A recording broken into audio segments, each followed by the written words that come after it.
lugar, los 3 niveles de historia es una idea, creo que yo espero, ¿no?, que les resulte interesante. Lo es para mí, primero verlos a ustedes, todos ustedes reunidos a esta hora, con interés de escuchar a ver qué cosas digo. Y además es interesante porque pone a la totalidad de la cátedra en movimiento, ¿no? O sea, se cruzan no solamente los estudiantes, sino que estamos cruzando acá también a los docentes. O sea, esto tiene como un doble destino, que es el de los alumnos y también el del equipo docente. El sentido de esto que a veces llamamos seminario, pero a mí me gusta más pensarlo como curso vertical, sin las pretensiones, digamos, de un esquema de funcionamiento verdaderamente de un seminario, donde tendría que haber una producción a posteriori importante. Tiene sentido entonces de juntarnos todos y lógicamente de juntarse toda la cátedra conmigo, que me resulta difícil a lo largo del año poder ir pasando por todos los niveles, con todos los distintos temas que abarcamos en los 3 cursos.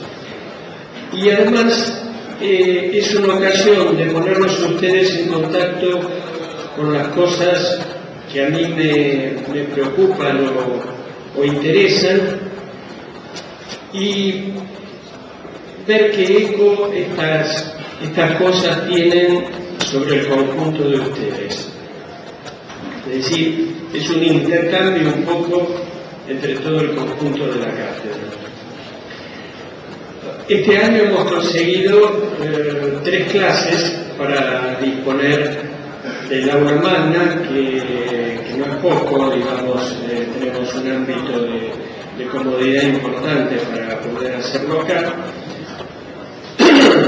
Y vamos a usar estos 3 viernes para abrirnos a una temática por fuera de las temáticas establecidas en los programas de cada curso, ¿no?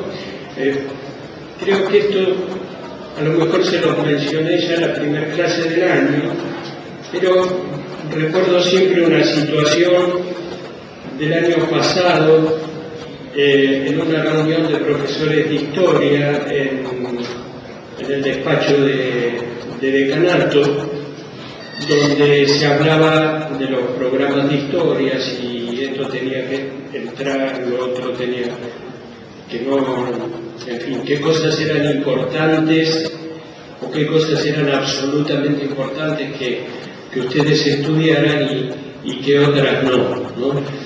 Y yo les decía que lo importante era que la institución nos fijara el marco de límites que tenemos y hasta donde podemos expandir nuestro desarrollo. O sea, sabemos acá que podemos llegar hasta aquellas paredes de ladrillo y hasta los cerramientos pintados del fondo. Dentro de ese espacio podemos recorrer una serie de espacios, de territorios, de periodos históricos diversos.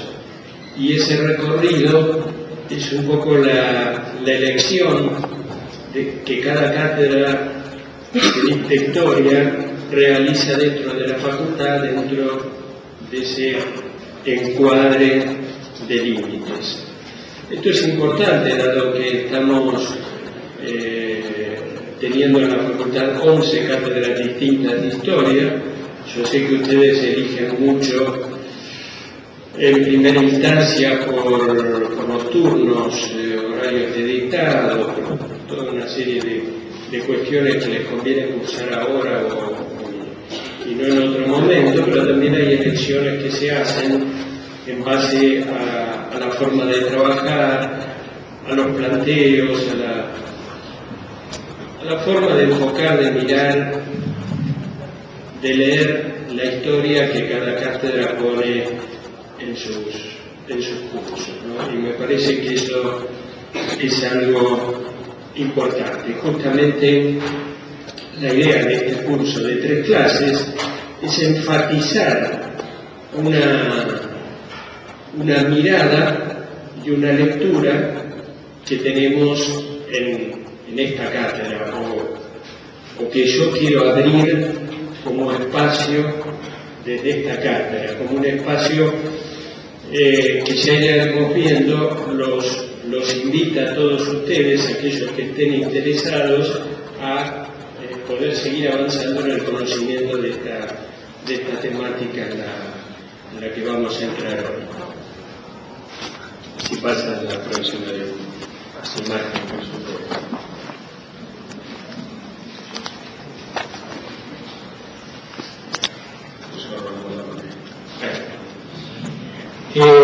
Esta era una de las imágenes de la primera clase del año, un gráfico como síntesis de las cosas que yo había expuesto en esa clase inaugural, donde los invitaba como a pensar en un cuadro general de la historia, ¿no? un enorme mapa donde tenemos todos los espacios geográficos en los que la historia se ha desarrollado, en los tiempos en que la historia ha transcurrido, y donde podemos armar cantidad de relaciones y detectar cuestiones de sincronías, es decir, situaciones en que simultáneamente en un mismo momento del tiempo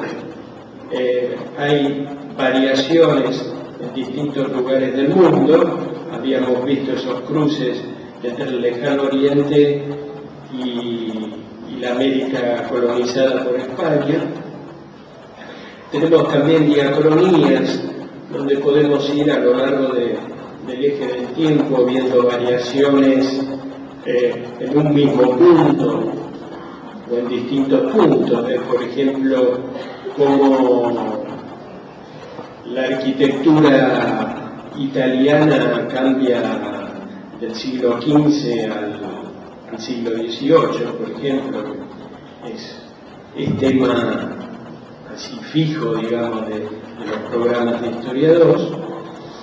Y tenemos también diatopías, y podríamos decir como, lógicamente también como sincrotopías, cosas que pasan en un mismo lugar y cosas que pasan en distintos lugares, en distintos momentos o en el mismo momento. O sea, atender a la variedad de tiempos y lugares en que la historia se ha desarrollado y darle desde ese punto de vista una importancia grande al mundo actual, al mundo que llamamos generalmente globalizado, al mundo donde estamos conectados a una infinidad de cuestiones, de hechos que suceden en este momento en lugares muy lejanos, que se nos hacen por sistemas de comunicaciones, por diversas cosas, se nos hacen cercanos, ¿no? Tal vez estamos más cercanos a ciertas situaciones lejanas que algunas situaciones inmediatamente más cercanas en el espacio. Y que desde ese punto de vista era sumamente interesante abrirnos a una visión del Oriente, y cuando hablo de Oriente siempre el extremo Oriente, ¿no? O sea, hay orientes según nos vayamos desplazando, está la banda oriental, creo que les decía a principio de año, está el Medio Oriente y está el Medio y el Extremo Oriente, pero no, al extremo de nuestras antípodas, dentro de lo cual me interesa particularmente los desarrollos de la arquitectura japonesa. Algunos de ustedes me conocerán por ahí ya de introducción a la arquitectura contemporánea, de haber estado el año pasado, haber cursado 1 y ahora 2, o haber hecho 2 y ahora 3, y saben que esta línea la vengo siguiendo hace un tiempo, y ya el año pasado el curso vertical más breve estuvo dedicado a una primera aproximación a ciertas cuestiones de la arquitectura japonesa que ahora quiero continuar.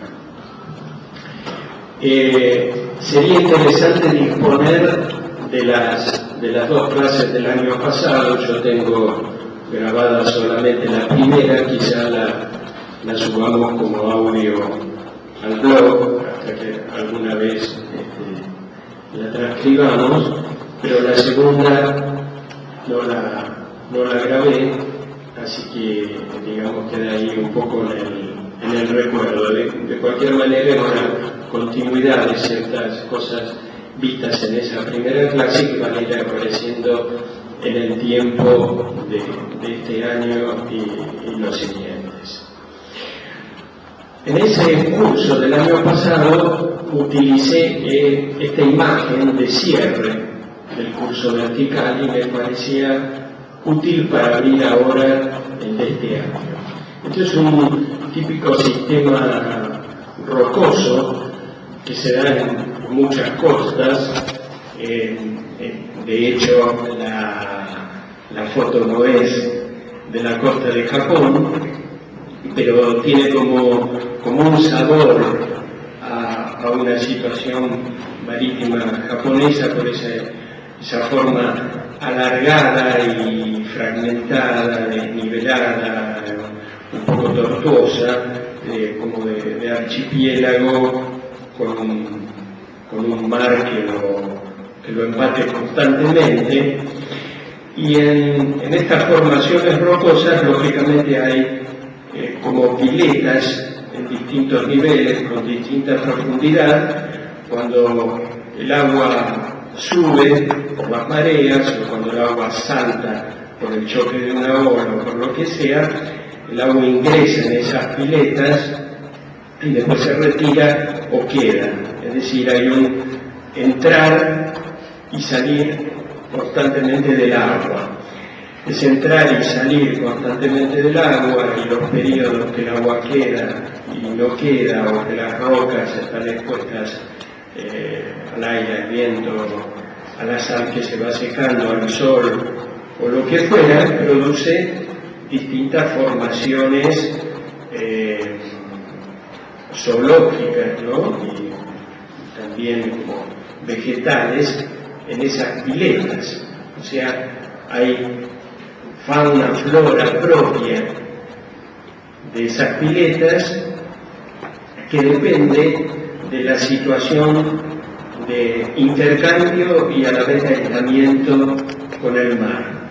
Y esto es un poco una visualización para una relación que se hace habitualmente sobre el mundo de la cultura japonesa, que es un mundo que a través del tiempo se ha cerrado y abierto, cerrado y abierto. Y creo que en esos cierres y en esas aperturas hay una enorme lección para nosotros que vivimos en un país que también ha tenido sus cierres y sus aperturas, sus cierres y sus aperturas y sus cierres. Todo cierre a veces trae algunas ventajas, toda apertura también, y a su vez ambas implican desventajas según cómo eso opere sobre el territorio y los momentos, o sea, según las sincronías y las diatopías en que hay esos momentos de aperturas y de cierres. De hecho, cada vez más el mundo va funcionando como un sistema de aperturas, de intercambio, de cosas que se cruzan, ¿no? Cuanto más cruces hay en algún lugar, más posibilidades hay, ¿no? O sea, digamos, si ustedes se paran en una esquina concurrida, van a tener más posibilidad de cruzar a alguien conocido, tal vez que en una esquina desierta. Puede ser, o no. Bien, la historia de Japón es muy fuerte en esto, porque tuvo un ciclo de más o menos 2 siglos y medio, o sea, imagínense, 250 años, de cierre, diríamos, como a cal y canto, o sea, no se podía ni entrar ni salir, no se podía comerciar con el mundo exterior más que en un puerto fijo y con interlocutores fijos, que eran básicamente las empresas comerciales holandesas y en menor medida portuguesas. Esos 250 años, entre el 1850 y el 1600, por atrás, digamos así, groseramente, no son esas fechas exactas, supusieron una concentración, ¿no?, del mundo japonés sobre su historia, sobre sus mismos recursos, y después una apertura creciente, con algún cierre otra vez en esa política, digamos, desvariada de la Segunda Guerra Mundial, de la expansión militarista japonesa. Antes de ese periodo de cierre total, que es un periodo de la autoridad shogunal de la familia Tokugawa principalmente, hubo también otros momentos de cierre y otros momentos de apertura, y lógicamente en esas aperturas muy remotas Japón fue recibiendo una cantidad de influencia sobre la que construyó su cultura, básicamente una influencia fundamental de la civilización china inmediatamente cercana, ¿no? Más el puente, a veces como conflictivo, del mundo coreano, de la península coreana, entre China y Japón. Pero a partir de esos primeros contactos, Japón desarrolló una civilización fuertemente propia, ¿no? Ha puesto una visión bastante, ¿cómo diría?, bastante como autóctona de sus propios desarrollos, y en el tiempo más cercano a nosotros, en el siglo XX, vuelve a abrirse en un proceso de modernización que también es todo como una lección, ¿no? Una modernización que siempre le llega como un proceso en principio impuesto de afuera, pero frente a los que Japón digamos, no se blinda, sino que busca el intercambio de manera de poder incorporar lo que viene de fuera y mantener todos esos sustratos de las piletas de agua que tenía ya el propio territorio. Bien, esta es la base un poco de algunas cuestiones del curso del año pasado y de ciertos objetivos o propósitos para el curso de este año.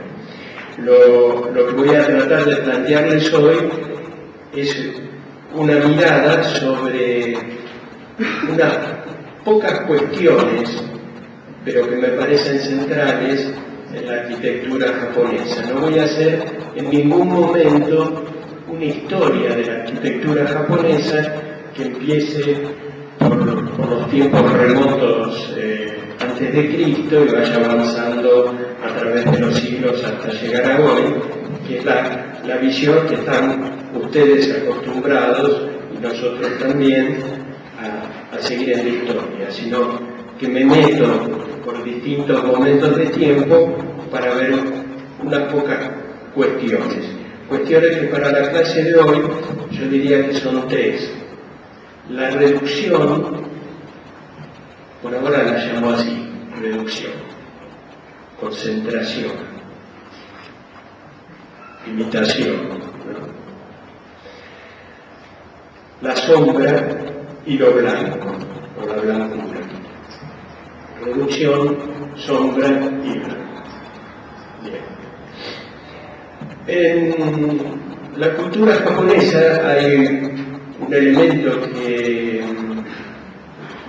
es muy importante, digamos, en la vida cotidiana, en las costumbres diarias, en la dieta japonesa, pero que además es una cuestión también central de la cultura, y es el té. El té, de hecho, tiene valores astringentes, o sea, como de cosa que seca y se concentra, ¿no? El té, lógicamente, se empieza a cultivar y toda su cultura se desarrolla en China y de ahí se extiende a Japón y todas otras áreas de Oriente y del mundo en general, pero en Japón se desarrolla como un elemento alrededor del cual giran cuestiones culturales muy profundas y particulares. Esa particularidad de la cultura del té empieza en algún momento en lo que podría verse como un inicio de una edad media japonesa y va cristalizando y armándose en el siglo XV, se normativiza, se va cuajando, va cristalizando en rituales y concepciones en el siglo XVI, y eso se extiende hacia adelante y por supuesto va sufriendo después los cambios del mundo del siglo XIX y del XX, de la apertura occidente. Pero aún hoy, en la vida cotidiana, el té es un elemento importante en la cultura japonesa, tanto que por eso les traigo esta imagen, que es la imagen primera con la que pueden ustedes sentirse conectados con una razón generacional y cercana, es la fascinación actual por el mundo del manga o del cómic, de la historieta japonesa, y justamente hay una historieta japonesa en varios tomos que se llama algo así como Cha no Namida, que es las lágrimas del té, y que cuenta la historia de un personaje, una especie de joven aventurero, productor, exportador, comerciante de té, que a través de sus aventuras va contando cómo se produce el té, cómo se consume, cómo se debe preparar, etcétera, etcétera. O sea, imagínense, bueno, sería como alguna historieta que nos contara cómo hay que cebar correctamente un mate, que algunas veces, no sé, en algún libro de Fontana Rosa hubiera algo de eso, digo así. O sea, este es el personaje de ya de humanidad y bueno, esa idea aparece un poco en las lágrimas del té, y fíjense cómo utiliza el dibujante una hojita de té para intercambiarla con los trazos del carácter que significa té en la parte superior de la historieta. O sea, una cuestión que viene de muy antiguo y que permanece como una cuestión actual. Pero es una cuestión que tiene, les decía, un momento de fuerte ritualización, donde se cristalizan maneras de consumir esta bebida, ¿no?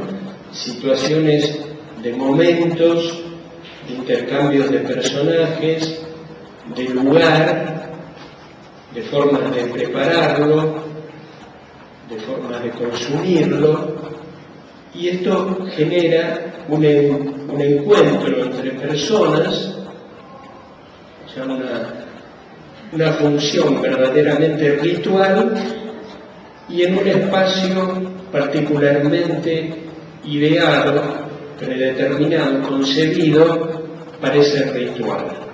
O sea, la situación de compartir un té, de beber un té entre 2, 3,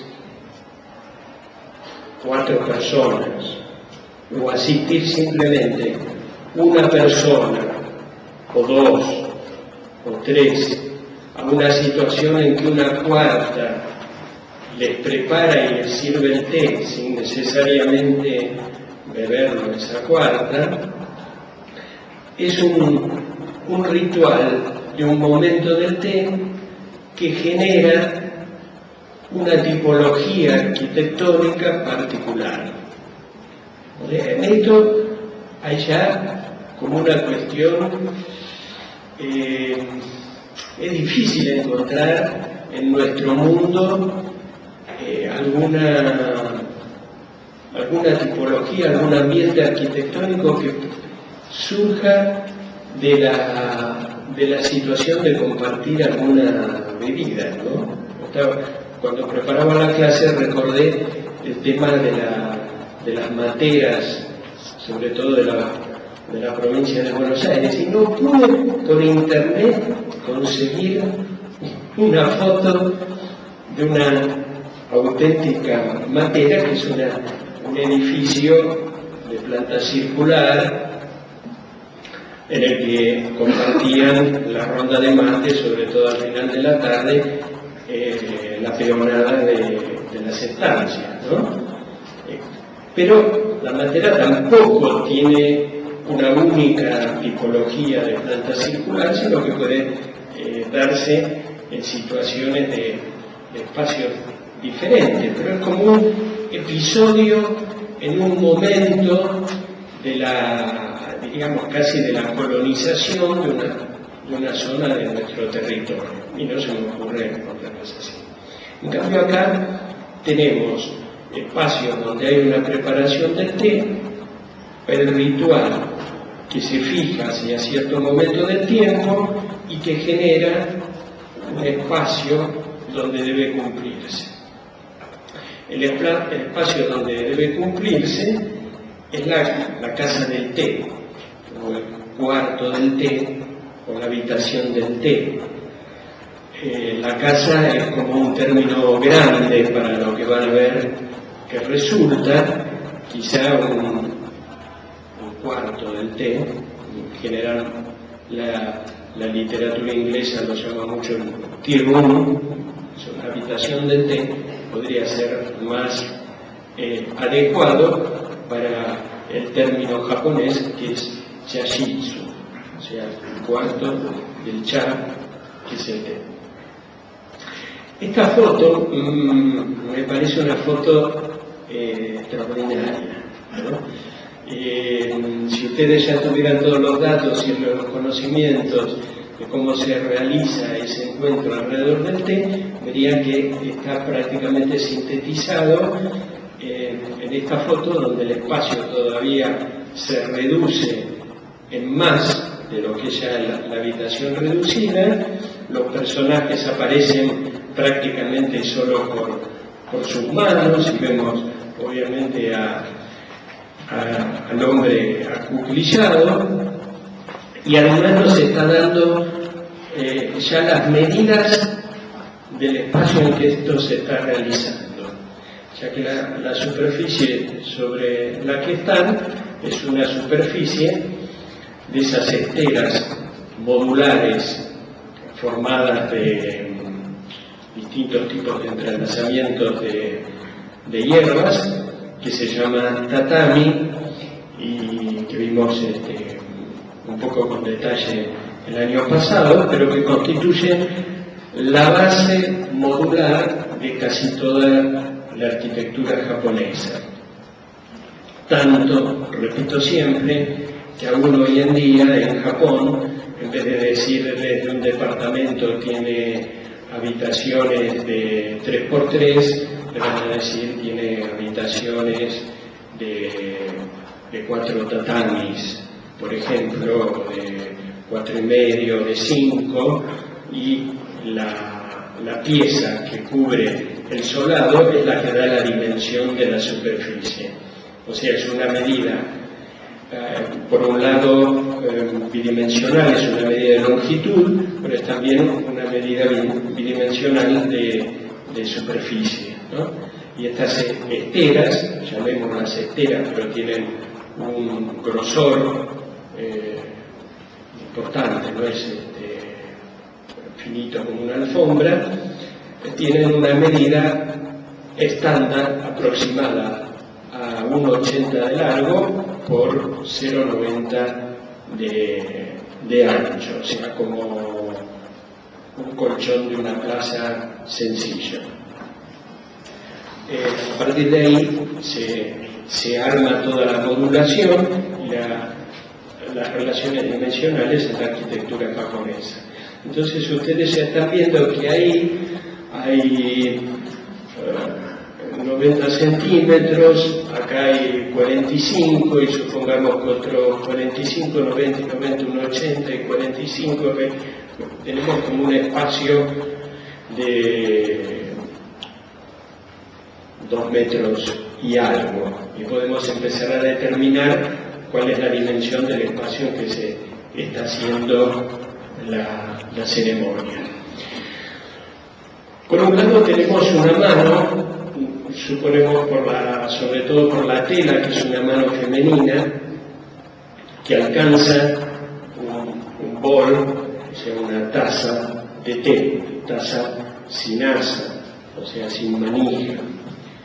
Toda la cerámica del mundo occidental tiene una elaboración de cómo debe ser la manija, adornada o desadornada, que acompaña una taza, pero digamos este recipiente japonés es sin asa, o sea, se toma con la mano, pero es lo mismo tomar la taza de la manija con una distancia del recipiente, que tomarlo en la mano, que transmite el calor de la bebida y crea otra situación de relación con el té.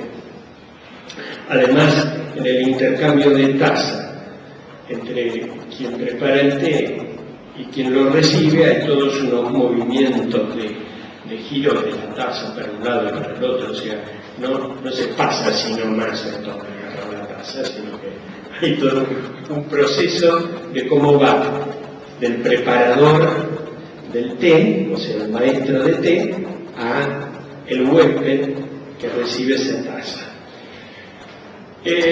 Por la posición de los dos brazos, ven ustedes además que están como en una relación de 90 grados, ¿no? El maestro de té, que es este que se puede reconocer por esa especie de delantal rayado, está en una posición, y en una posición lateral está uno de los huéspedes, y probablemente habrá un tercer huésped u otros dos de frente, donde está la posición de la cámara. Y acá adelante uno de los recipientes para el agua, donde se toma el agua que se calienta para toda la preparación. ¿Cierto?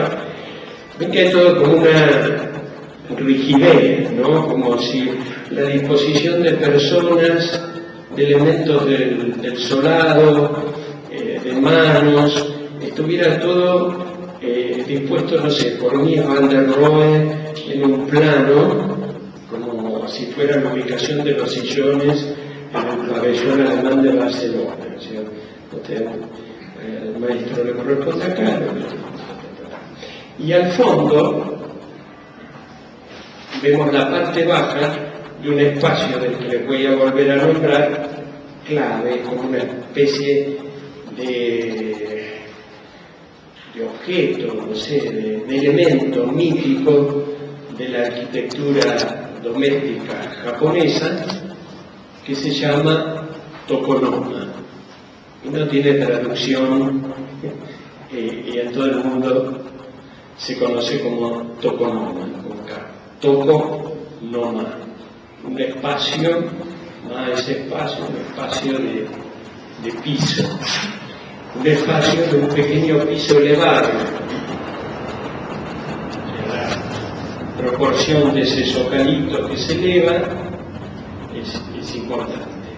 Y este espacio es un espacio profundo, no mucho. Es como si ustedes se encontraran con un placar sin puertas, una especie de placar de poca profundidad sin puertas, pero vacío. No hay perchas, no hay ningún travesaño, el espacio está vacío y permanece siempre así, abierto y vacío, y no tiene cierre. Ese espacio vacío es un poco un espacio del vacío, pero es un espacio que actúa como marco de presentación de algún tipo de objeto caligráfico, pictórico, escultórico o floral, que va a ser el centro de atención del espacio. O sea, el centro de atención de ese cuarto, ya sea un cuarto pequeño como los cuartos de té, o un cuarto de más envergadura. Y tiene también un papel central en la cultura japonesa, en la cultura del té, y en una cantidad de cosas que están detrás de esto. Dejamos esta foto fantástica, que es de una de las escuelas de té de la ciudad de Kioto, y paso a hablarles de esta cuestión de la reducción, digamos, como de la arquitectura astringente.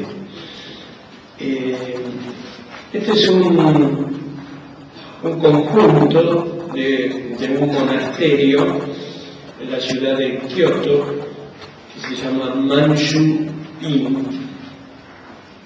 En general, siempre que aparecen nombres que terminan en in, es una de las formas de designación de monasterio, y es además un monasterio de carácter aristocrático. O sea, había monasterios donde se retiraban personajes de la aristocracia militar o de la aristocracia imperial, de la misma manera que sucedería, por ejemplo, con los monasterios en el mundo occidental, en Europa.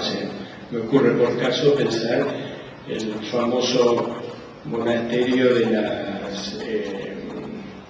las descalzas reales de la ciudad de Madrid, donde entraron varias de las infantas del reino a vivir su vida de reclusión. Bueno, este es un monasterio monsequio, es un monasterio aristocrático.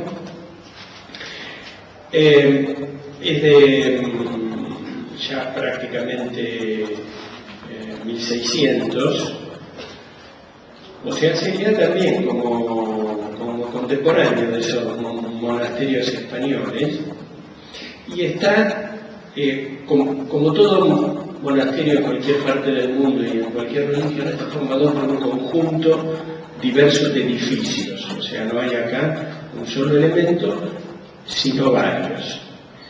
Pero hay varios elementos residenciales, y esos elementos residenciales adquieren un gran valor arquitectónico y de significado junto a lo que podrían ser los espacios más de oración o la gran sala donde se guarda una imagen de Buda o cosas semejantes.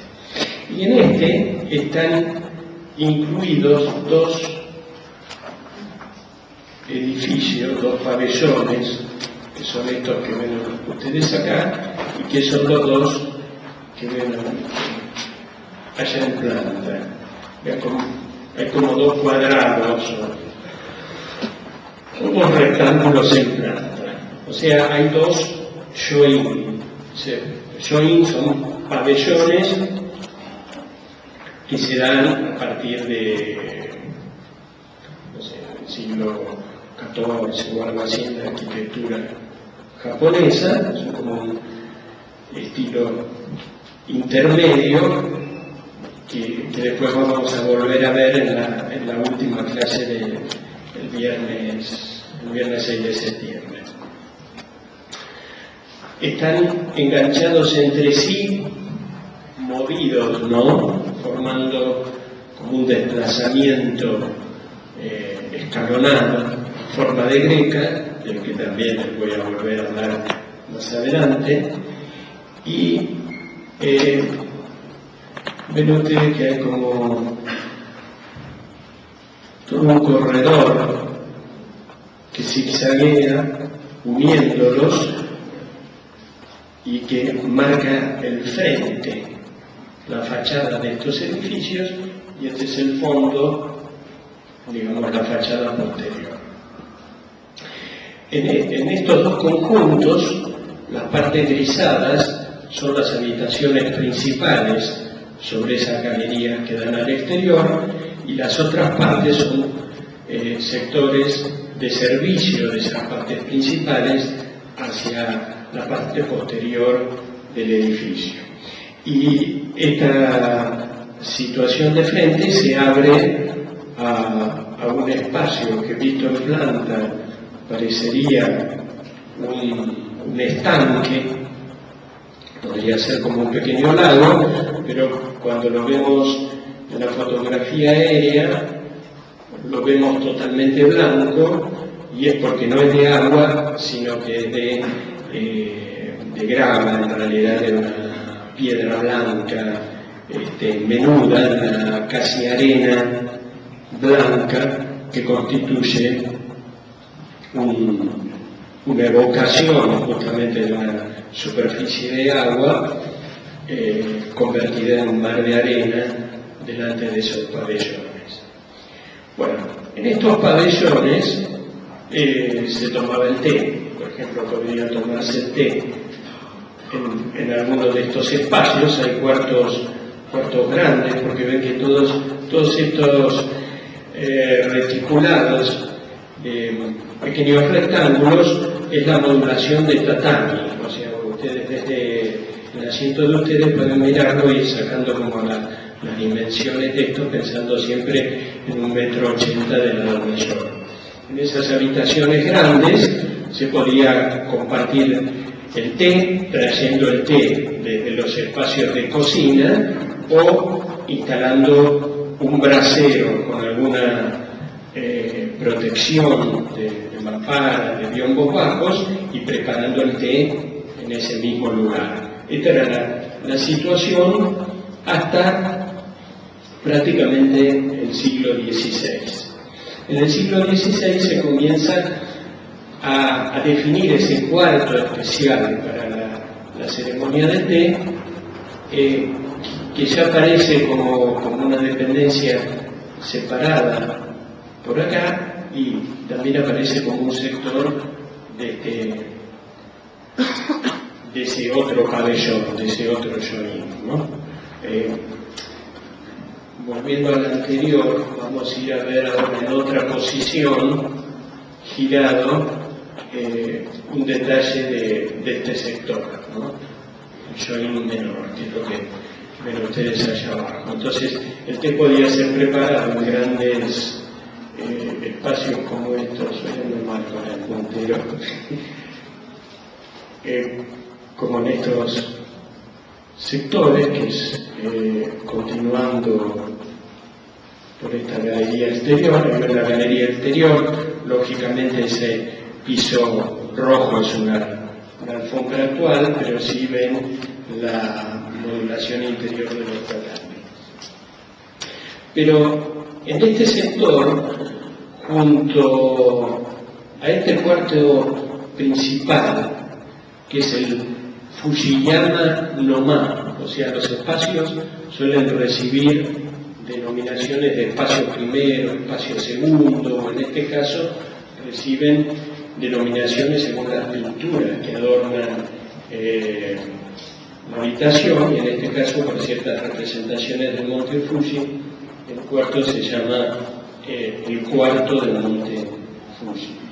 Y pegado al cuarto del monte Fuji aparece este espacio menor, son en realidad 2 tatamis, que ven ustedes acá arriba, con un brasero recortado en el solado, en un espacio de pozo para poder colocar un brasero, y con un pequeño tokonoma, o sea, con un pequeño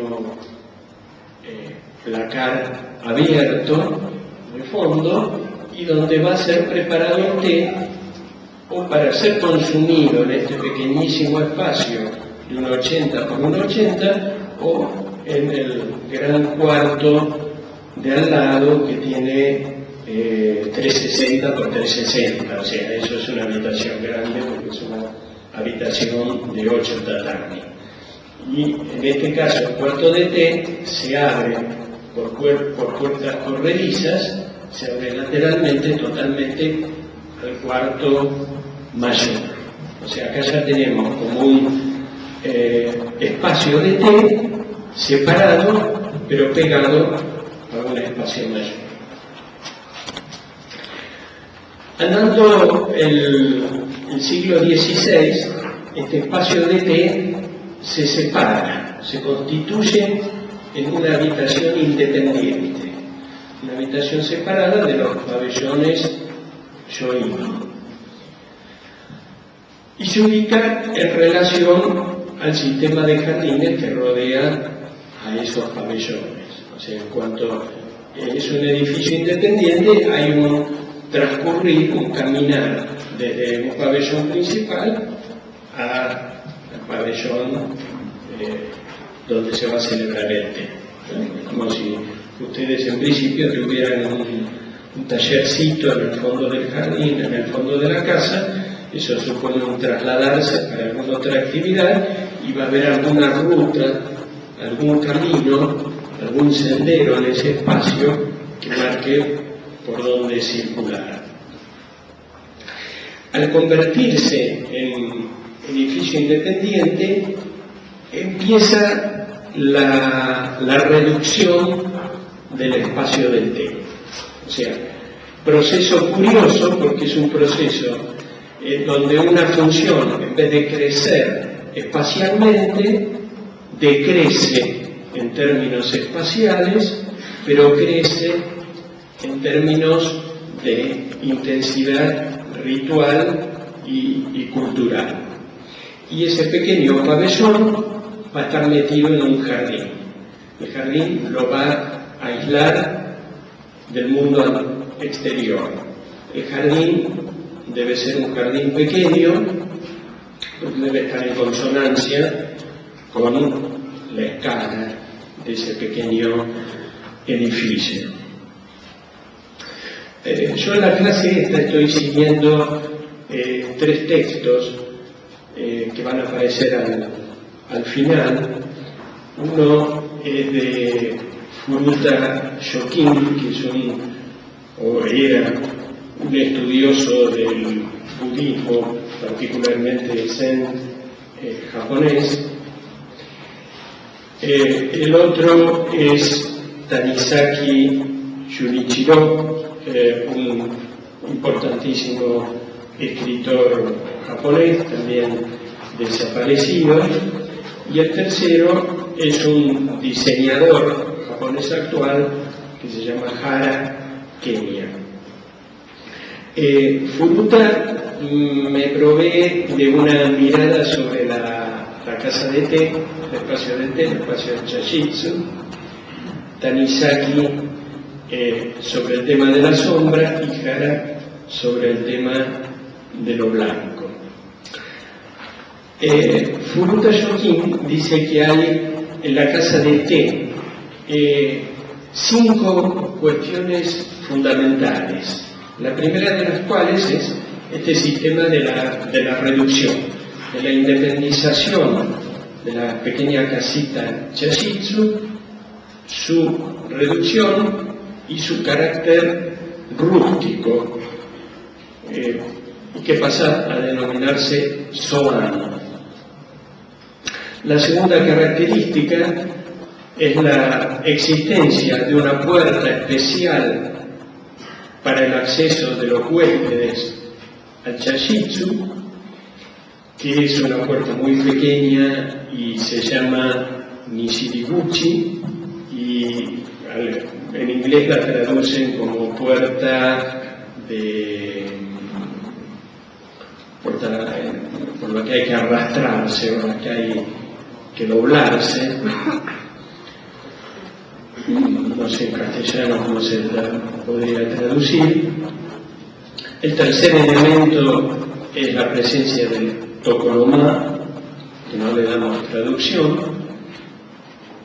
La cuarta es el tratamiento de los aventanamientos de la casa del té. Y la quinta, la presencia del jardín. Empezamos por el jardín, notando que el jardín tiene un significado de aislante del mundo externo, ¿no? Como que el jardín introduce ya en algo previo a lo que va a ser la aislación dentro de la habitación del té. La habitación dentro de la habitación del té, el espacio debería llevar como una suspensión de los sentidos y una concentración en una observación de un vacío dentro de ese espacio tan pequeño, de ese objeto del tokonoma y de ese ritual del té compartido y servido. Entonces el jardín aísla y tiene que ser un jardín simple.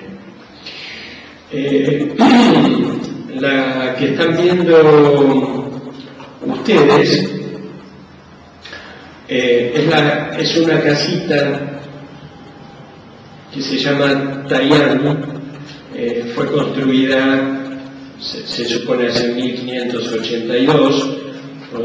Se me ocurrió pensar que esto es como paralelo a la construcción del monasterio Palacio del Escorial cerca de Madrid, o es paralelo en pocos años a la publicación de los libros del Tratado de Andrea Palladio en Italia. Sepamos dónde nos estamos ubicando en esas sincronías. Y es una casita sobre la que vamos a hacer un ejercicio en los próximos viernes. Ya ven ustedes, por los tatamis pueden ir sacando medidas. La casa está pegada a otras estructuras, pero en realidad fue reconstruida de un lugar a otro, cosa común en la arquitectura japonesa, que se puede desmantelar y trasladar. Entonces los edificios han cambiado en el tiempo varias veces de ubicación. Algo que estaba originalmente en una ciudad, en una villa, terminó en un templo en otro lado, o en un templo fue para un parque, y hay ciertas deslocalizaciones de la arquitectura, lo cual ya plantea una cuestión interesante, que son arquitecturas que están relativamente pensadas respecto a las circunstancias que los rodean, son trasladables a otras, pero esa circunstancia que los rodea es muy importante en la generación del marco de jardines y de vistas observables desde el edificio.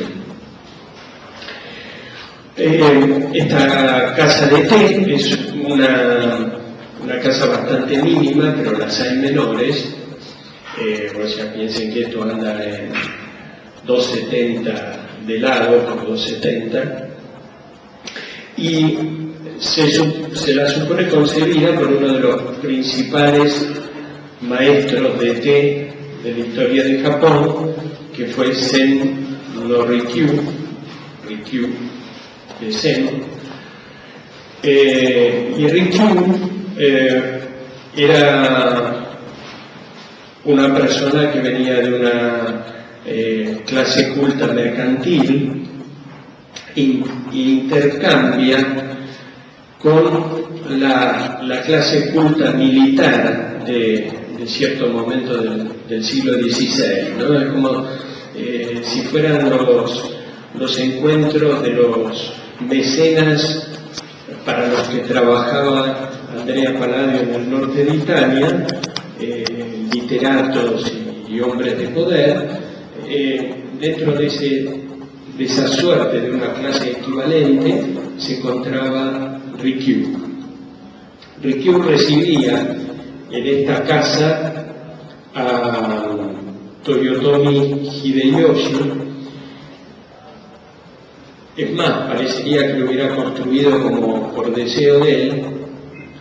Y Toyotomi era uno de los grandes guerreros samurái de ese momento, y uno de los tres líderes que van construyendo la unificación del Japón feudal hacia ese momento de alrededor del 1600, cuando Japón se cierra del mundo exterior. O sea, estamos como en el momento previo, el momento que, por ejemplo, Japón rechaza la intromisión de las misiones cristianas en su territorio.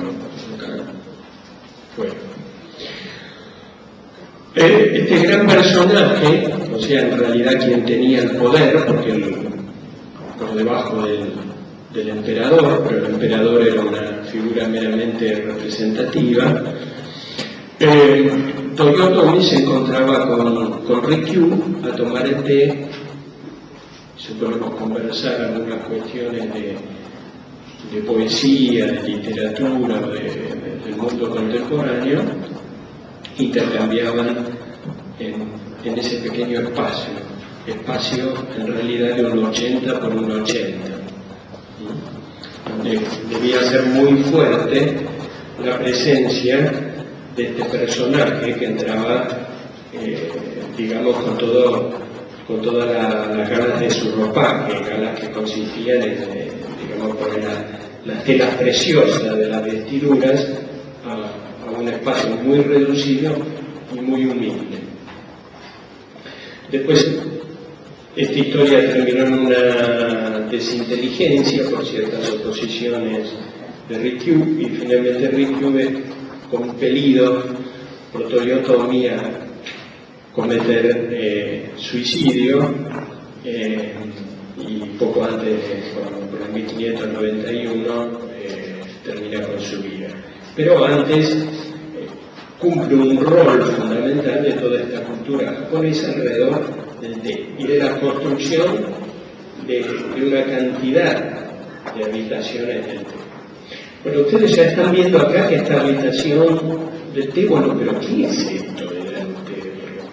La verdad parece una casita en el fondo del jardín, un pequeño depósito, no sé, un ranchito, una cosita elemental, que alguien se construyó con algunas tablas y una caña de bambú. Bueno, esta casa que parece tan elemental, tan pobre, tiene una elaboración enorme por detrás. O sea, hay una gran elaboración para llegar a un objeto muy simple, un objeto muy mínimo, un objeto muy despojado y un objeto que hace una valoración de su rusticidad, porque toma también elementos de la vivienda campesina y de la vivienda de los pescadores de la costa de Japón. Entonces, imagínense a un personaje que tiene el mayor grado de poder en un país, metiéndose en un espacio de un 80 por un 80 para tomar un té con un señor que le habla de poesía china.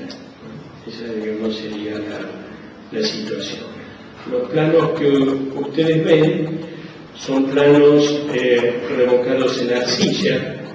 El tono que tenga esa arcilla, esa especie como de adobe formado para revocar la pared, tiene que estar muy cuidado, y por dentro de esta pared hay un entramado de cruces de listones de bambú. Entonces, simplemente recortando el revocado de las paredes se forman las ventanas, o es una forma de formar las ventanas. Después madera, bambú, papel, las esteras de tatami y estos revoques son los elementos, los materiales que forman esta casa. Y dentro de esta casa va a haber algo tan simple pero tan elaborado como ese clima de armonía que podría transmitir una figura como esta, que es una figura no habitual en la representación de Buda. Y fíjense el equilibrio que hay acá, ¿no? Porque parecería como que, bueno, si está sentado sobre un plano que tendrá una columna central, pero lo que en realidad se está como sosteniendo es la pose de la figura, ¿no? Como brazos y piernas arman todo un equilibrio y todo lleva a una situación de quietud total, digamos. Esto es un poco como uno de los elementos que están detrás de esa cultura. En ese pequeño espacio se desarrollarían estas escenas, ¿no? Entonces una película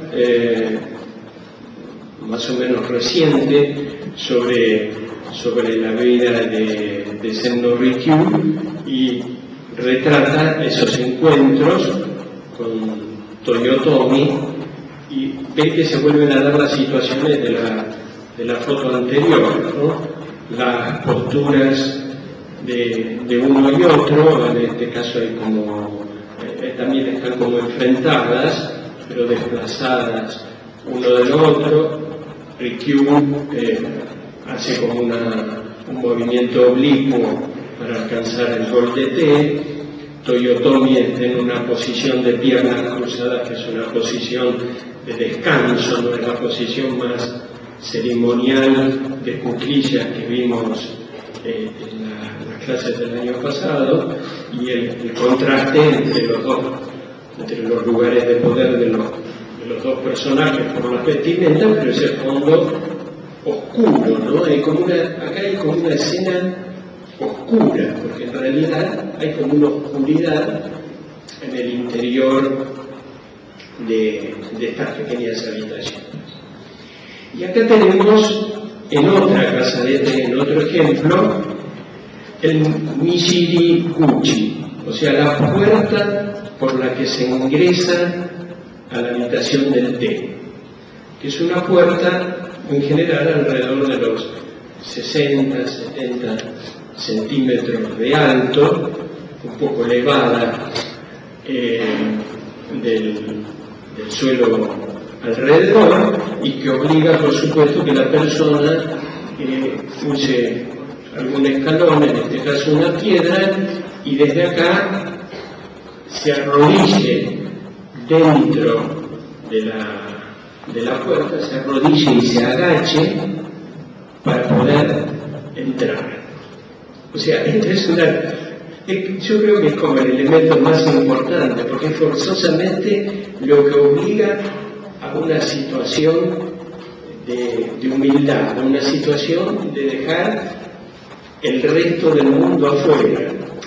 Por supuesto no se dejará, pero esos personajes poderosos deben pasar por esta puerta, que es la puerta reservada para los huéspedes. El maestro de té va a entrar por otra puerta, que va a ser una puerta de estatura normal, donde va a entrar de pie. Pero es el que va a recibir la ceremonia, el que tiene que entrar en ese clima particularmente especial. Después esta otra hoja se corre y está haciendo, o sea, una pequeña puerta corrediza, o sea, una suerte de fusuma pequeño, sería en términos japoneses, o sea, una puerta corrediza opaca de tablas de madera. Y ven que otra vez aparece el mismo revocado enduido de arcilla, elementos todos muy simples, incluso la búsqueda de que un elemento estructural se vea perfectamente que es un tronco, porque es un tronco de árbol sin desbastar. En tanto, en general, la arquitectura shoin, la arquitectura de los palacios, veremos encuadra, ¿no? Va escuadrando los troncos para lograr una sección cuadrada y a veces ligeramente ochavada en el ángulo. Y adentro, volviendo ahora a la casa de Rikyū, la casa Taiyan, la que van a trabajar ustedes en los prácticos, esto es en Historia 1 y 2, donde 3 no se asusten, tienen otro menú. Vean lo que es esto adentro, parece como cuando uno ve esas fotos de escuelas pobres, ¿no?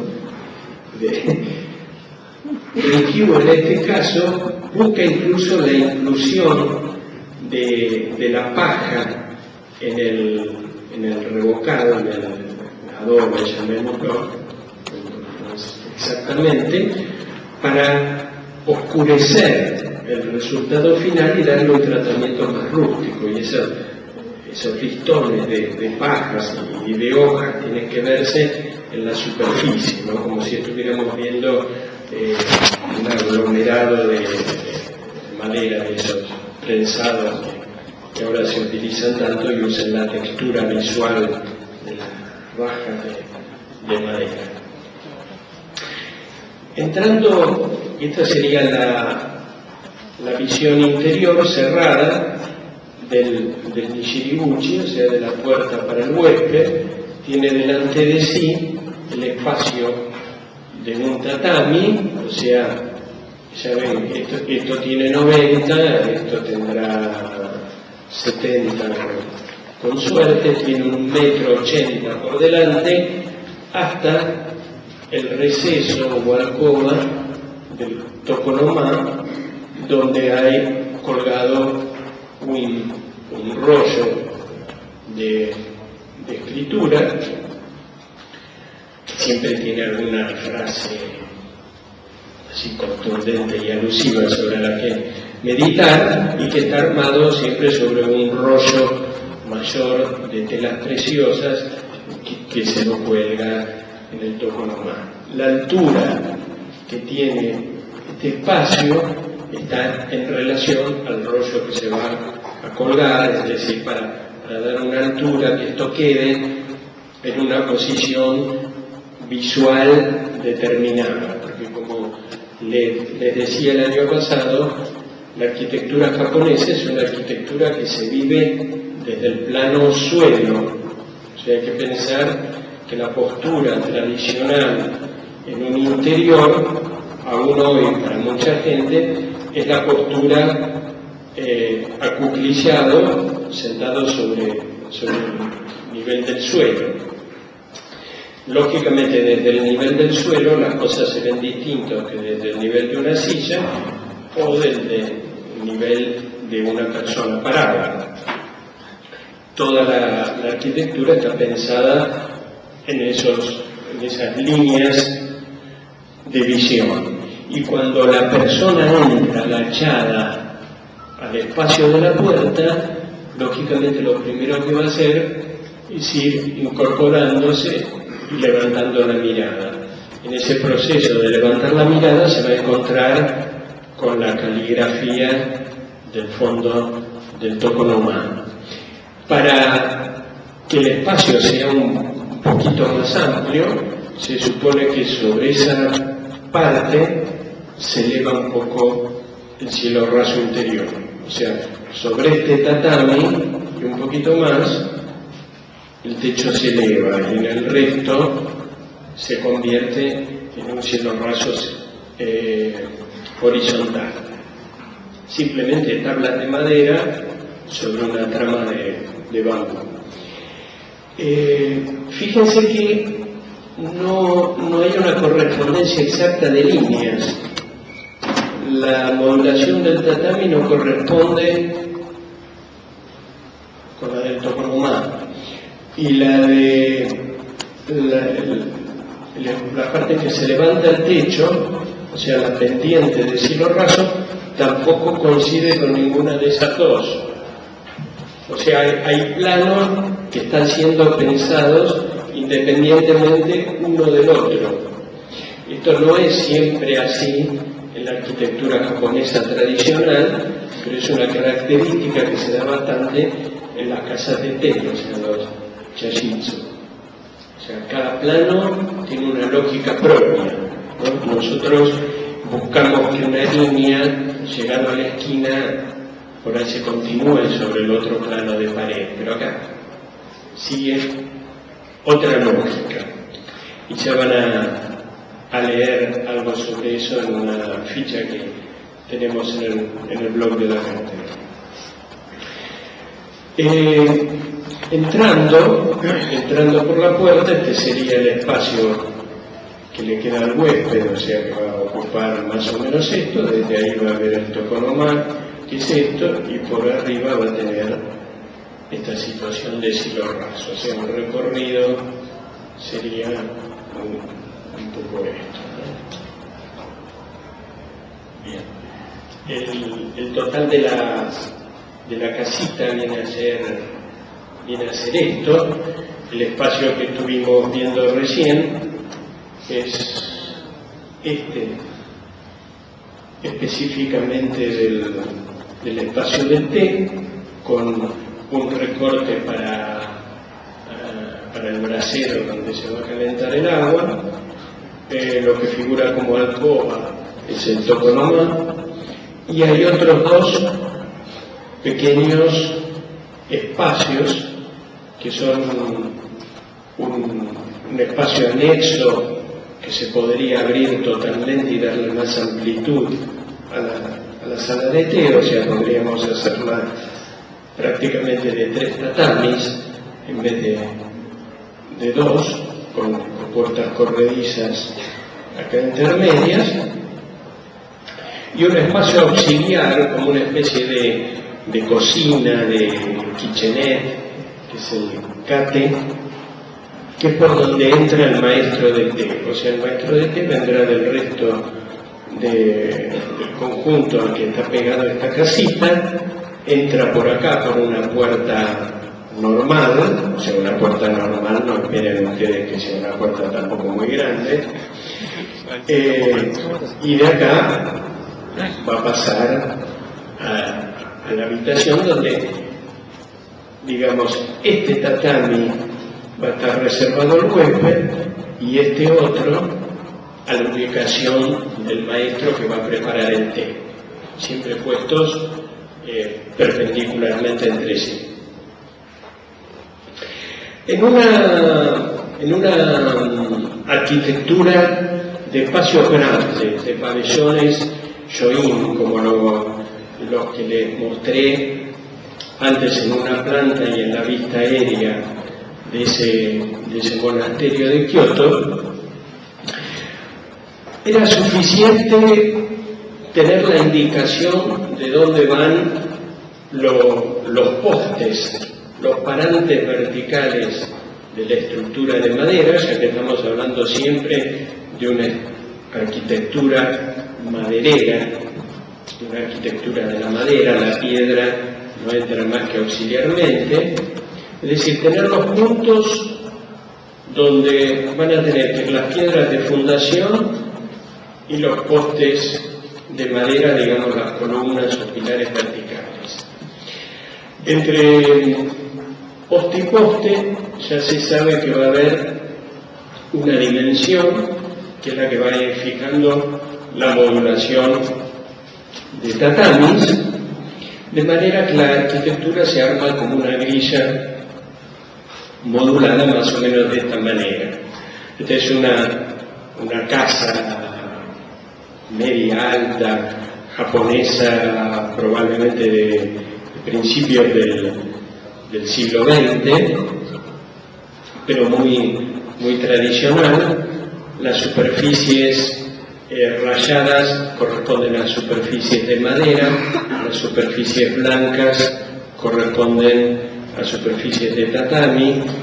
La parte principal de la casa se vuelca hacia la parte inferior y la parte posterior es la del fondo, es la de arriba, que es donde se van a ubicar las funciones de servicio o ciertas funciones más privadas. O sea, digamos, una grilla donde fijamos la situación de las columnas nos da la elevación y nos da la manera de resolver la casa, ¿no? Como recordando aquello de Le Corbusier, la arquitectura está en la planta, ¿no? En la planta está todo. De la lectura de la planta levantamos para arriba y sabemos deducirlo.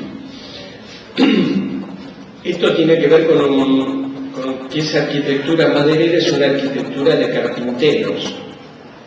No existe propiamente la figura profesional del arquitecto, figura que, digamos, tampoco existe en todos los periodos de la arquitectura occidental, y saben ustedes que es algo que se va, existe en ciertos momentos de la antigüedad, hay otros momentos de maestros medievales, qué sé yo, y se va definiendo a partir de finales del siglo XV en Italia, constituir lo que nosotros más o menos concebimos hoy como un arquitecto. Esa figura arquitecto no existe en el mundo cultural de Japón, en el mundo arquitectónico de Japón, sino que sobre todo lo que tenemos son maestros carpinteros. Y los maestros carpinteros obran con planos muy simples de ubicación de los parantes, con la trama que da la dimensionalidad modular, y después sí, según la importancia de la obra, hay todo otro tema muy particular y mucho más complejo, que es el de la sustentación de las cubiertas. O sea, el techo es un elemento clave. El techo excede a la planta del edificio. El techo puede llegar a tener un volumen tan grande tan alto como el de la planta cubierta, y va a ser sustentado también por toda una tradición de superposiciones de ménsulas, vigas, cabriadas, etcétera, que entrarían en otro tema.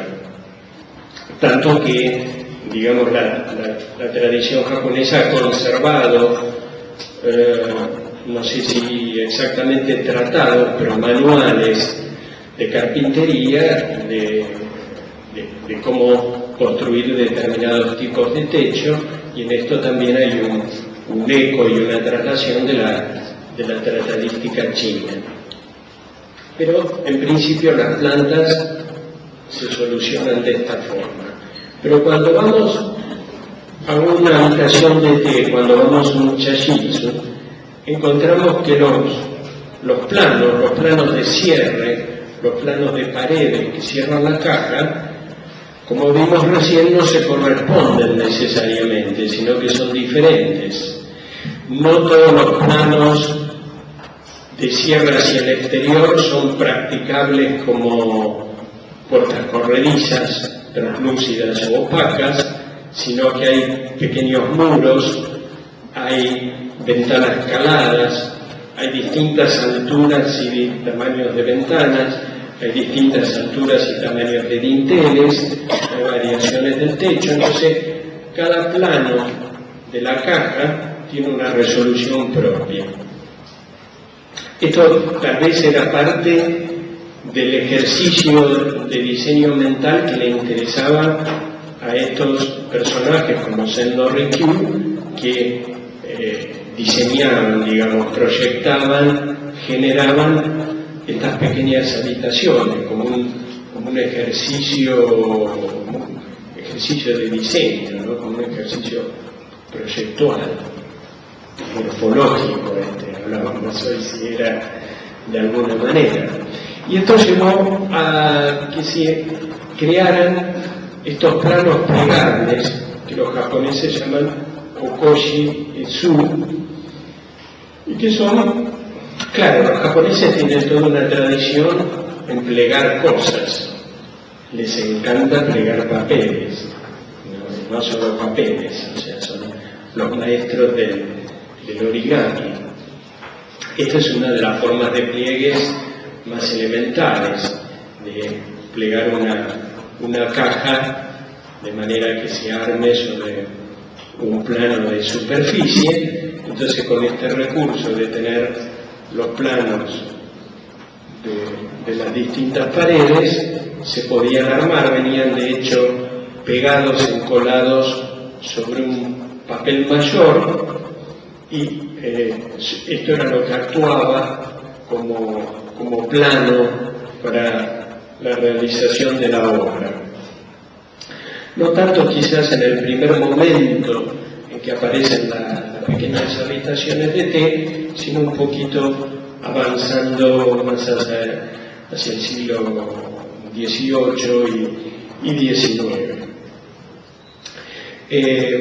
A su vez, este papel de base sobre el que están encolados los laterales de la caja también se pliega, o sea, las caras de la caja se van plegando sobre sí mismas, y el papel se pliega y queda armado como un sobrecito, como una servilleta, para integrar una colección de planos que a su vez van dentro de una caja de madera. O sea, esta sería una colección de Okoshi-Zu, de Chashitsu, de determinado periodo, con los cuales se podían construir estas pequeñas habitaciones. Todo este plegar, guardar, poner en una caja, ponerle el moñito, todo ese tipo de cosas son rituales también muy propios de la cultura japonesa, de la cosa pequeña y de la cosa que se va controlando en esa pequeñez. Bien, ustedes vieron que el interior de la habitación Taiyan era un interior oscuro, y en general podríamos hablar de un predominio del oscuro de la arquitectura japonesa. Acá no es que estemos viendo una foto necesariamente oscura, pero la mitad del plano fotográfico es exterior. Hay todo un espacio intermedio, un espacio de engawa, que son esas estas superficies de madera que rodean los edificios. Hay un gran alero que habla de esos grandes techos que sobresale más allá del deck de engawa que rodea el edificio, y ven ustedes que hacia adentro el edificio va ganando oscuridad, va ganando sombra, va teniendo un control de la luz, sobre todo por el manejo del gran alero. Bueno, ustedes no ven el alero, no se falta. Esta es una foto bastante deformada porque corresponde a un frente no demasiado ancho de uno de los edificios así claves de la arquitectura japonesa, que es el pabellón de plata en un templo de Kioto. Y acá todo está armado según la técnica tradicional, o sea, según la modulación y las mámparas ortogonales entre sí que mantienen niveles constantes. Esa situación de la arquitectura oscura está muy bien registrada en un texto muy pequeño que es el elogio de la sombra de Tanizaki Junichiro. Tanizaki, como les dije antes, fue un importante escritor, literato japonés. Esta no es tal vez la obra literaria más importante de él, ni mucho menos, pero es una obra que se ha convertido como en un lugar común, como en un topos de los estudios de cultura japonesa, y es tenido como uno de los, casi de los textos básicos de referencia para cualquier desarrollo, cualquier teoría de la estética del mundo japonés, y que hace referencia sobre todo al campo de la arquitectura. Tanizaki publica esto grita en 1933, es un momento en que está empezando como una nueva oleada de modernización en el Japón, a la que él se resiste profundamente. O sea, es un personaje conservador que gusta de la casa tradicional y dice que la casa tradicional, el centro de la arquitectura japonesa, es hacer sombra sobre un terreno, ¿no? O sea, la generación de un espacio sombreado sería la esencia de la casa japonesa, y que en cambio la arquitectura que está aportando Occidente a Japón es una arquitectura brillante. A él le molestan sobre todo baños y cocinas, porque los baños y cocinas para la década de 1930 venían con el modelo occidental de azulejado básicamente blanco. Entonces es una superficie blanca, totalmente blanca y totalmente brillante, incluso reflectante, más si se le adiciona la iluminación eléctrica, aunque la iluminación eléctrica en 1930 era una iluminación baja, ¿no? De potencia baja. Frente a eso, él defiende ese espíritu de sombra, ese espíritu de oscuridad, que tiene que ver con un espíritu de frescor, de una casa sombreada y abierta, por la que pueda ser atravesada por la brisa y que permita siempre las vistas al exterior. Hace una comparación que se la voy a leer.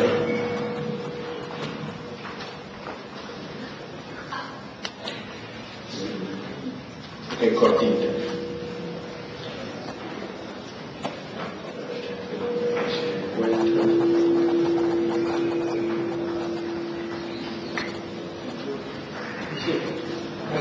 Así como una piedra fosforescente colocada en la oscuridad emite una irradiación y expuesta a plena luz pierde toda su fascinación de joya preciosa, de igual manera la belleza pierde su existencia si se le suprimen los efectos de la sombra. O sea, un objeto o un espacio considerado bello expuesto a la totalidad de la luz del sol va a perder todos sus matices, los matices justamente que constituyen la belleza. Algunas casas de té a veces estaban blanqueadas interiormente, pero el tema de la superficie más oscura o más clara se iba manejando con el tratamiento de las ventanas y los ingresos de luz exterior, que son siempre como muy velados. Piensen también cómo esto sería una situación bastante opuesta a la luminosidad que puede buscar, por ejemplo, el Renacimiento temprano, en el siglo XV, si pensamos en las obras más pequeñas florentinas de Brunelleschi, donde buscamos una iluminación pareja y clara que marque la modulación. Acá la modulación va a ir experimentada desde otro lado y la percepción del espacio debe ir perdiéndose en ese mundo de sombras. Desde ese punto de vista, este podría ser un interior que responde a esa arquitectura de la sombra de Tanizaki. Es una obrita muy contemporánea, una casa en Kasamatsu del arquitecto Sasaki Katsutoshi, y es una obra muy pequeñita, de poco más de 113 metros cuadrados, una vivienda individual. Acá la ven ustedes totalmente vacía y ven una arquitectura de luces y sombras, ¿no? de iluminaciones muy dirigidas, de caladuras de luz dirigidas y de un interior totalmente forrado en madera, o sea, esa tradición maderera.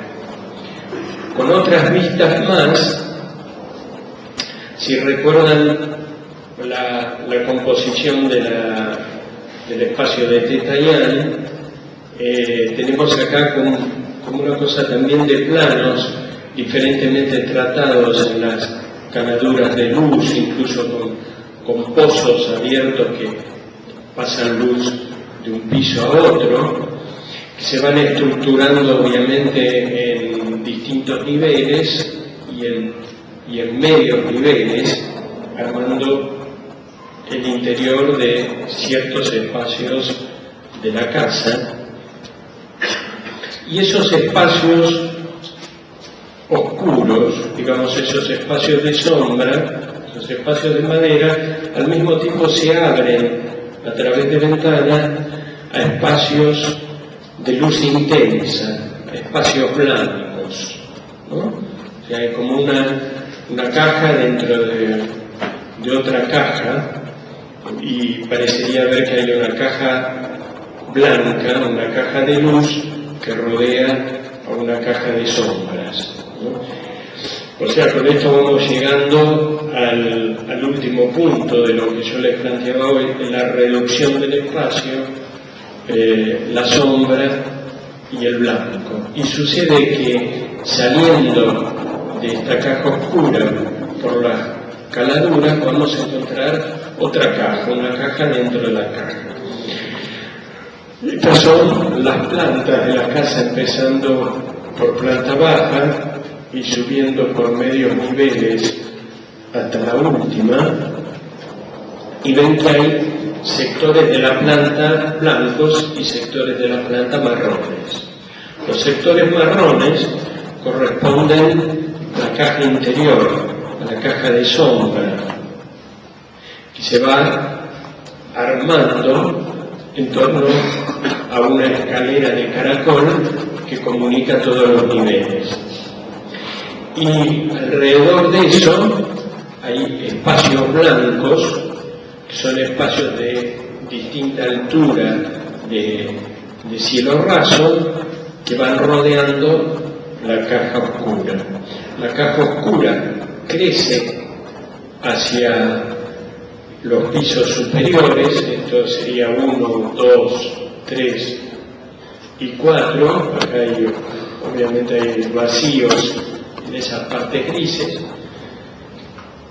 y la caja blanca se hace mayor, o parte siendo mayor, en el espacio de planta baja, o sea, lo blanco se achica hacia arriba y la sombra crece hacia arriba, en formas inversas, de manera que constituyen cortes de este tipo. Sasaki tiene algunas elaboraciones interesantes sobre la idea de la casa y dice que es como una casa con un polo central opaco, compacto, o sea, el centro está lleno, ¿no? El centro no está vacío, sino que está lleno, lo cual, digamos, empujaría hacia los costados. No habría una centralidad donde encontrarse todos los componentes de la familia, sino como un distribuir a los miembros de la familia en distintos sectores, con una cierta cosa de juego entre niveles que suben y bajan, que son también una actitud muy japonesa, subiendo y bajando por la casa en distintos niveles y acomodándose de esa manera. Esta es la caja blanca. La caja blanca se vuelve mucho más espaciosa que lo que vimos antes, y la caja blanca, por supuesto, da ingreso a la escalera caracol, que va armando todos esos volúmenes hacia arriba, que son los volúmenes oscuros, que se asoman por ventanas hacia el espacio blanco, o sea, de manera que cuelgan como una ciudad, como un hábitat construido sobre el espacio de abajo, que es en general el espacio más común de la familia, espacio de living, de comida, de cocina, de ciertos depósitos, y la parte alta corresponde más a los dormitorios y espacios de descanso de los distintos miembros de la familia.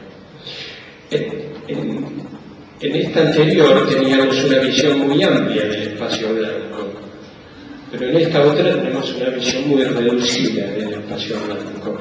O sea, a veces el espacio blanco no es más que como un desfiladero entre caja y caja, entre la caja oscura interior y el exterior verdadero, ¿no? O sea, como una engargua, como un espacio intermedio, pero de vacío mínimo. Esto hace recordar bastante algunos espacios en las casas de los arquitectos Sejima y Nishizawa. Alguna de esas veremos, bueno, vamos a ver ahora y vamos a ver la clase próxima. Y este sistema de cajas dentro de cajas también podría ser una característica de la casa japonesa, que además termina hacia afuera en una caja negra, ¿no? O sea, otro color muy utilizado por la arquitectura japonesa en el teñido de ciertas maderas tradicionalmente, pero sobre todo en la arquitectura actual. Ahora, digamos, el negro se está extendiendo en la contemporaneidad de la arquitectura por todo el mundo, pero en principio una casa negra es una cosa que en principio impresiona. Hasta ahora, décadas atrás, solo creo que japoneses e ingleses se animaban a hacer casas negras. Y esta es una caja negra que contiene una caja blanca que contiene una caja de sombra. Y hacia afuera la casa es nada, tiene la elementariedad del pabelloncito tallado, ¿no? O sea, son planos de revestimiento de madera, pintados de negro, un techito a 2 aguas, una abertura que hace intuir el acceso, y nada, una especie de cobertizo simplísimo. Ese cobertizo, la mirada de Sasaki, en esa idea de un centro que, digamos, distribuye alrededor, tiene que ver con la idea de árbol, ¿no? O sea, es como una caja que contiene un árbol. El árbol son los espacios de sombra, son los espacios que acogen las actividades o protegen las actividades de la familia. Entonces, aquí, debajo de la sombra de un árbol, la familia puede organizar mejor su vida que en un living o en un estar concentrados frente a una televisión, y que en torno pueden trepar y armarse, digamos, sus casas en el árbol y sus espacios, cada uno de la familia, dentro de esa caja de luz y dentro de esa caja negra. También estas relaciones, árboles, cajas, luz, sombras, son características bastante de esta arquitectura. Y les nombraba recién al estudio Saná, o sea, el estudio de Sejima Kazuyo y Nishizawa Ryu, esos arquitectos japoneses actuales, digamos, por los 70 años ella, y por los 60 ella y los 50 él, son unos 10 menos, por los 10 años menos que Toyo y To, y a su vez entre ellos tienen 10 años de diferencia. Y la obra, o más bien yo diría casi las palabras de Sejima Nishizawa van a ser el tema de mi clase del viernes que viene, ¿no? Pero, por supuesto, en relación a las obras y en relación a estos temas planteados hoy, de la reducción, la sombra y lo blanco. Y justamente esta casita Katsamatu de Sasaki tienen ciertos puntos en común con una organización espacial interna diferente, con la casa en el huerto de cereza de Sejima Nishizawa, y esta es una maquetita que hicimos varios alumnos, no sé, por ahí a lo mejor el que hizo la maqueta está por acá esta noche, que hicieron los alumnos de Introducción a la Arquitectura Contemporánea, y la maqueta misma resalta como la blancura y la delgadez de toda esta arquitectura, ¿no?